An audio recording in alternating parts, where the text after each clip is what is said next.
You must be the troublemaker. Come here, I need to talk to you. I know you want to play with your friends, but we need to have this talk. Sit down. The other kids are telling me you've been misbehaving. Throwing papers, play fighting.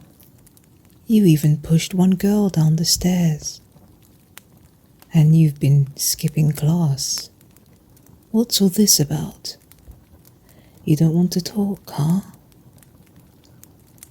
What's really the matter? You think by acting naughty you get some sort of special treatment? And now you're smiling, huh? You think you can hide behind a smile forever, Well, if you smile while doing bad things, some people could think you're being good. So, keep it up. To be honest, I think the time you pushed that girl down the stairs was pretty funny. Oh, you're laughing now? Does her pain excite you?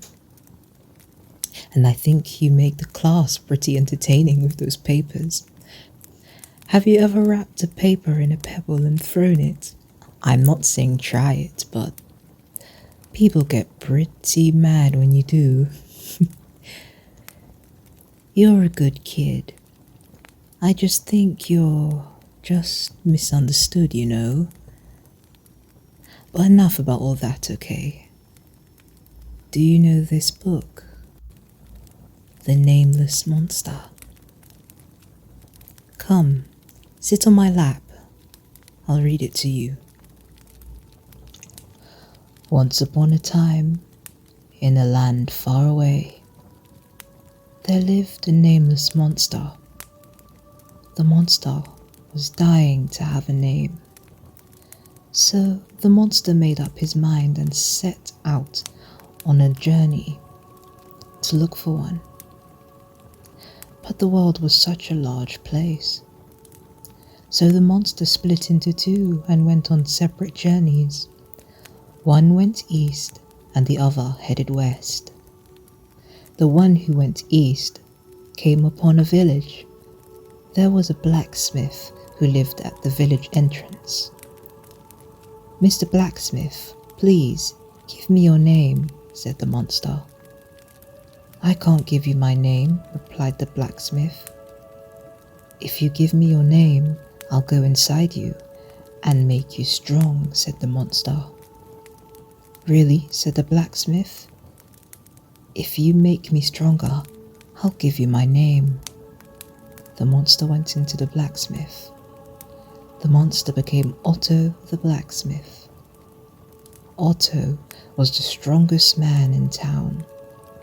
But then one day he said, look at me, the monster inside of me is getting bigger. Munch, munch, chomp, chomp, gobble, gobble, gulp." The hungry monster ate Otto from the inside out. Once again, he was a monster without a name. Next, he went into Hans the shoemaker. However, munch, munch, chomp, chomp, gobble, gobble, gulp. Once again, he went back to being a monster without a name. Then, he became Thomas the hunter. But once again, munch, munch, chomp, chomp, gobble, gobble, gulp. Back he went to being a monster without a name. The monster then went to a castle to look for a nice name. He came across a very sick boy who lived in the castle. "If you give me your name, I'll make you strong," said the monster. The boy replied, "If you make me healthy and strong, I'll give you my name."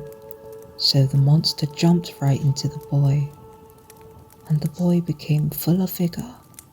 The king was overjoyed. He announced, "The prince is healthy. The prince is strong." He became quite fond of the boy's name. He was also quite pleased with his royal life at the castle, so he controlled himself, no matter how ravenous his appetite became.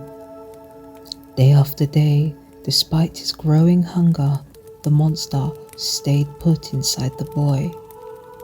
But finally, the hunger just became too great.